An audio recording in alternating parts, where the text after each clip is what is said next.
कक्षा 7 के प्यारे बच्चों, आज मैं तुम्हारी भूगोल की किताब का पाठ 11 लेकर आया हूँ। प्राकृतिक प्रदेश एवं मानव जीवन, टैगा एंड टुंड्रा प्रदेश। आप जिस परिवेश में रहते हैं वहाँ वर्ष के अधिकांश महीनों में गर्मी का अनुभव होता है। कड़कड़ाती सर्दी कुछ माह की होती है।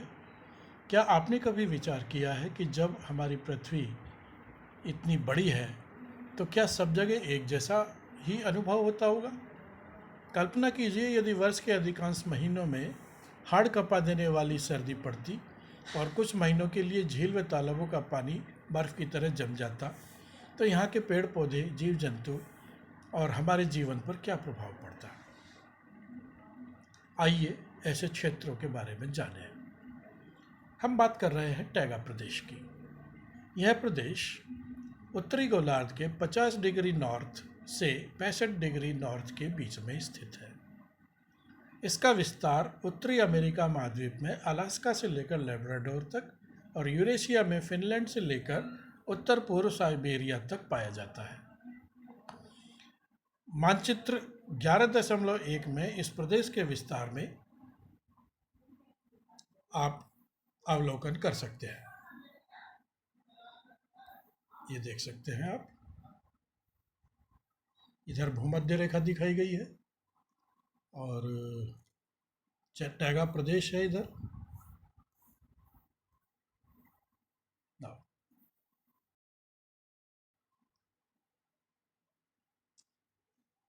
यह प्रदेश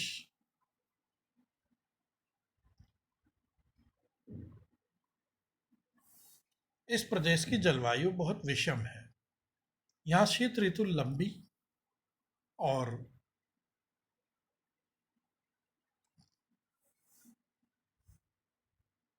कठोर होती है। शीत ऋतु में बर्फीली आंधियां चलती हैं, स्नोफॉल होता है, नदियां और जलाशय 6 से 7 महीने तक बर्फ से ढके रहते हैं।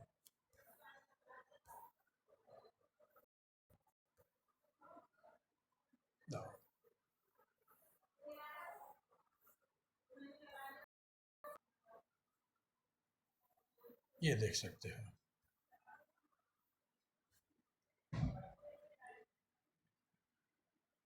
संसार का शीत ध्रुव कहलाने वाला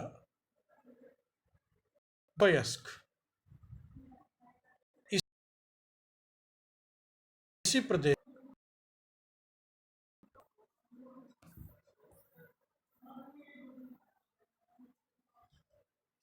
यहाँ पर साल भर वर्षा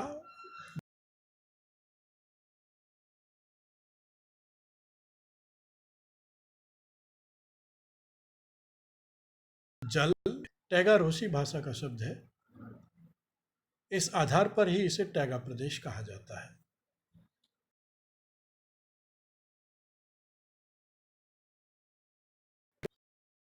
भरे होते हैं।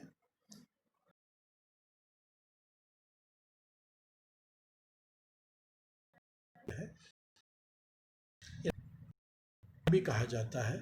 इन वनों में पाए जाने वाले मुख्य वृक्ष चीड़, सेदार, स्प्रूस, फर, बाल्सम और रेडवुड है। दक्षिणी गोलार्ध में डिग्री से 65 डिग्री अक्षांश के बीच जलमंडल का है। यहाँ समुद्र ही समुद्र है। अगर जलमंडल के स्थान पर स्थंडल होता तो यहाँ भी टैग।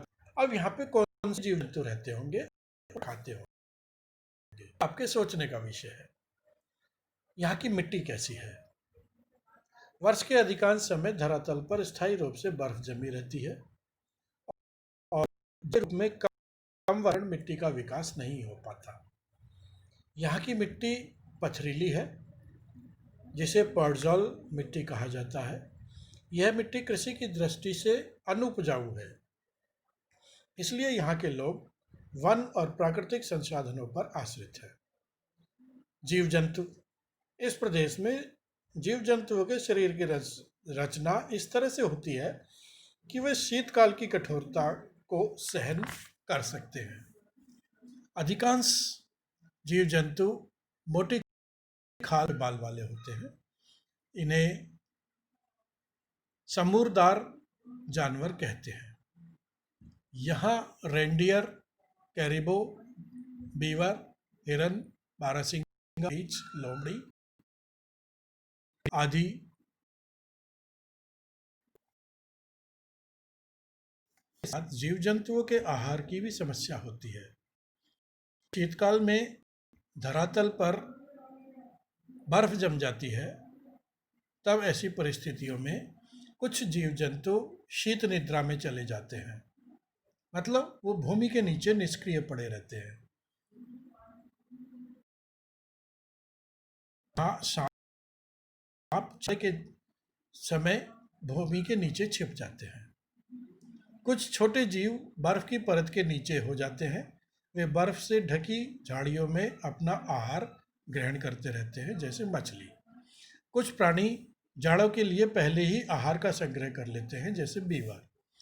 कुछ जीव जंतु दक्षिण की तरह शीतोष्ण घास प्रदेश में मौसमी, मतलब वो कहीं शिफ्ट कर जाते हैं, जैसे हिरन, बारहसिंगा, रीछ आदि।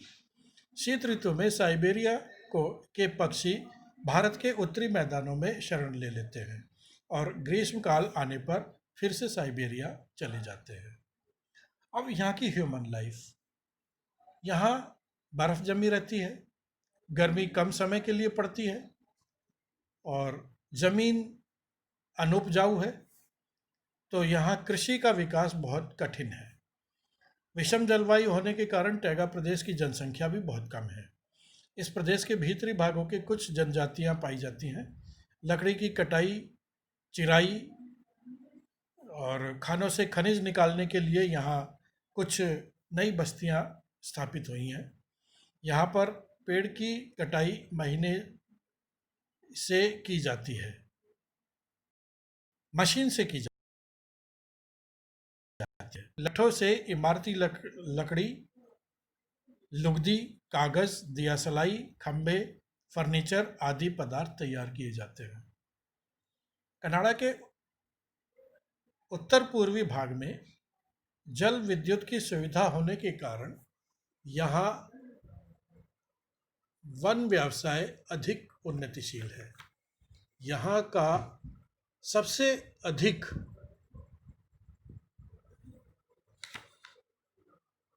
अखबारी कागज और लुगदी बनाई जाती है। तारपीन का तेल भी यहाँ बनाया जाता है। कनाडा वॉलरस आदि सब पेड़ के लीसा से तैयार किए जाते हैं। और कागज़ कैसे बनाया जाता है? हम अपने पुराने रद्दी अखबार को एक बाल्टी से हल्के गर्म पानी में रख देते हैं, बाल्टी में भिगो कर रख देते हैं। ये कागज़ जब ठीक से भीग जाए तो संभाल कर किसी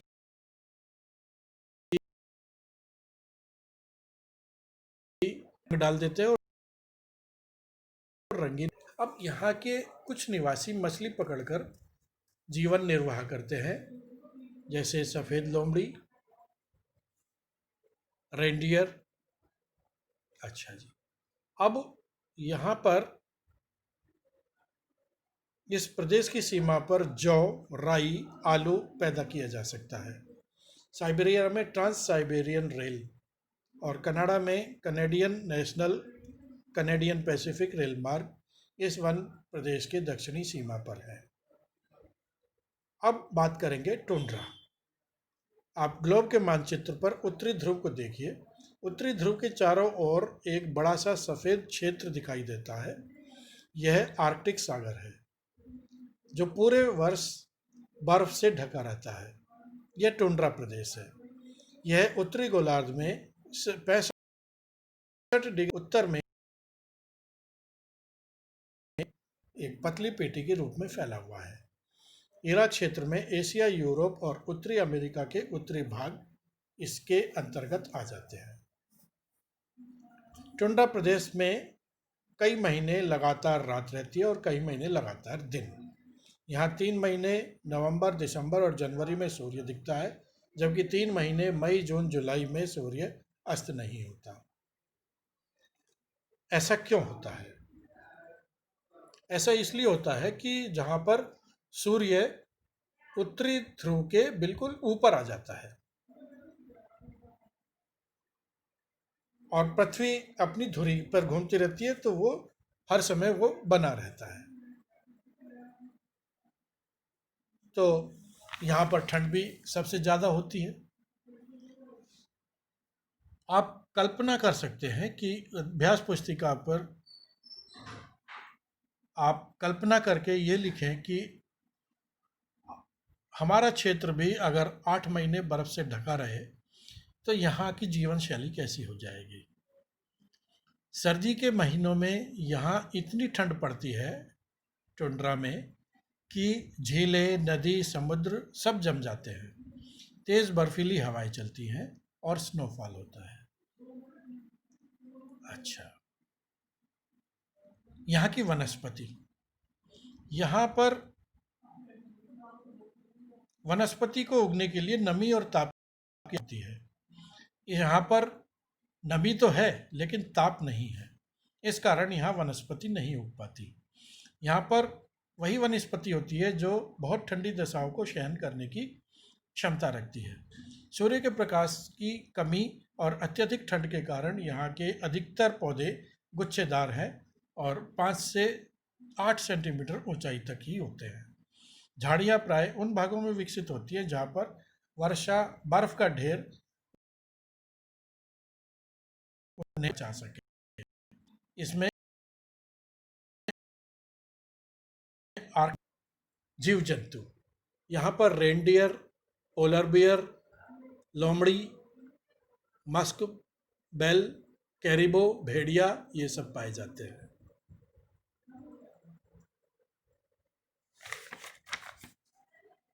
मानव जीवन, यहाँ पर ठंड बहुत होती है और मनुष्य को रहने में बहुत परेशानी होती है। इस क्षेत्र की इसीलिए जनसंख्या भी कम है। यहाँ कुछ आदिवासी जनजातियाँ पाई जाती हैं, जैसे एस्किमो, लैप और याकूत। यहाँ के लोग वर्ष भर घर, बर्फ के घर बनाकर रहते हैं, उन्हें इग्लू कहते हैं। और यहाँ पर लोग शिकार करते हैं, मांस खाते हैं। शिकार करने के लिए हार्पून और तीर कमान यूज़ करते हैं।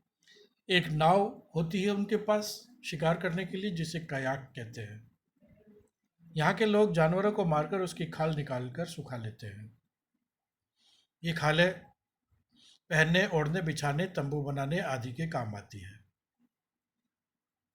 और कुछ खालों को ये बेचकर पैसे, ज़रूरत की चीज़ें खरीद लेते हैं, जैसे अनाज, चाय, तंबाकू आदि।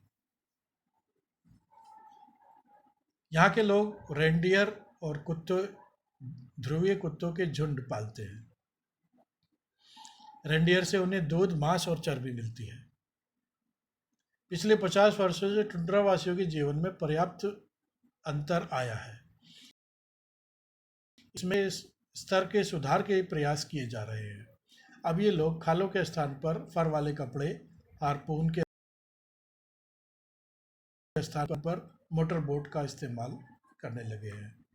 अब ठंड से बचने के लिए इग्लू की जगह छत पर कालीन लगा दिए जाते हैं।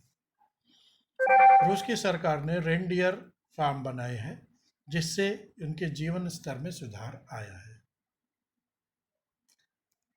रॉबर्ट पियरे उत्तरी ध्रुव पर पहुंचने वाले पहले व्यक्ति थे। एमंडसन दक्षिणी ध्रुव पर पहुंचने वाले पहले व्यक्ति थे। टुंड्रा प्रदेश में चलने वाली बर्फीली हवाओं को ब्लिजर्ड कहा जाता है। कनाडा के कोणधारी वनों में लकड़ी काटने का व्यवसाय करने वाले लोगों को लंबरजैक कहते हैं। अब हम करते हैं इसके प्रश्नोत्तर। टैगा प्रदेश केवल उत्तरी गोलार्ध में ही क्यों पाए जाते हैं? उत्तरी गोलार्ध में 50 डिग्री नॉर्थ से 65 डिग्री नॉर्थ तक ये स्थल मंडल पाया जाता है, जबकि दक्षिण प्रदेश में इसी क्षेत्र में मतलब 50 डिग्री साउथ से 65 डिग्री साउथ के मध्य में समुद्र पाया जाता है। यही कारण है कि टैगा प्रदेश केवल उत्तरी गोलार्ध में पाए जाते हैं। यदि दक्षिणी गोलार्ध में भी स्थल मंडल होता तो यहाँ भी टैगा प्रदेश ही होता। टैगा प्रदेश में कृषि क्यों विकसित नहीं है? वर्ष के अधिकांश समय धरातल पर स्थायी रूप से बर्फ के जमे रहने और जल के रूप में कम वर्षा के कारण टैगा प्रदेश में मिट्टी का विकास नहीं हो पाता। यहाँ की मिट्टी पथरीली है जो कृषि की दृष्टि से उपयुक्त नहीं है, इसलिए टैगा प्रदेश में कृषि विकसित नहीं है। टुंड्रा प्रदेश की प्रमुख विशेषताएं बताइए। टुंड्रा प्रदेश की प्रमुख विशेषताएं निम्न हैं। टुंड्रा प्रदेश आर्कटिक सागर का एक हिस्सा है जो पूरे साल बर्फ से ढका रहता है। यहाँ कई महीने लगातार रात रहती है और कई महीने लगातार दिन। इस क्षेत्र में मुख्य रूप से बौनी झाड़ियाँ, घास, लाइकेन, दलदली पौधे उगते हैं। विश्व के कुछ टुंड्रा प्रदेशों में छितरे हुए वृक्ष भी पाए जाते हैं। उत्तरी अमेरिका के टुंड्रा निवासियों को एस्किमो, यूरेशिया के टुंड्रा निवासियों को लैप्स और फिन या याकूत कहा जाता है। टुंड्रा प्रदेश में उगने वाले वृक्षों की बढ़ोतरी कम तापमान और अपेक्षाकृत छोटे मौसम के कारण प्रभावित होती है।